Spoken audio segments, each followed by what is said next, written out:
አንድ መጽሐፍ ሳነብ ምን ይላል? ልጅቷ ትምህርት ቤት ስትሄድ የለበሰችው ዩኒፎርም ከሌሎቹ ተማሪዎች ይልቅ በጣም አጭር ዩኒፎርም ለብሳ መጣች። ዩኒፎርሙን አሳጥረዋለች። ርዕሰ መምህሩ አያትና ነይ ብሎ ጠራት። ወላጅ አምጪ አላት። እሺ ብላ እናቷን ይዛ መጣች። እናትየዋ ደግሞ ስትመጣ ከልጅቷ በላይ አጭር ቀሚስ የለበሰች ናት። ከዛ መምህሩ ጋር ቆመች። ይሄው እናቴ ቹትና አለች። ቀና ብሎ ሲያት ርዕሰ መምህሩ ከልጅቷ በላይ የእናትየዋ ቀሚስ አጭር ነው። አያትና ትኩር ብሎ አንቺ ራስሽ አላት እናትየውን። ወላጅ አምጪ አላት። እውነቱን ነው ነግራቸው።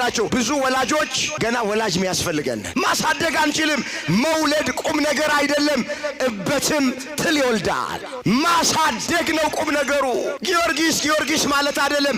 ጊዮርጊስ የክርስቶስ ሰማዕት የሆነው ወላጆቹ በልጅነታቸው ስለሰሩበት ነው።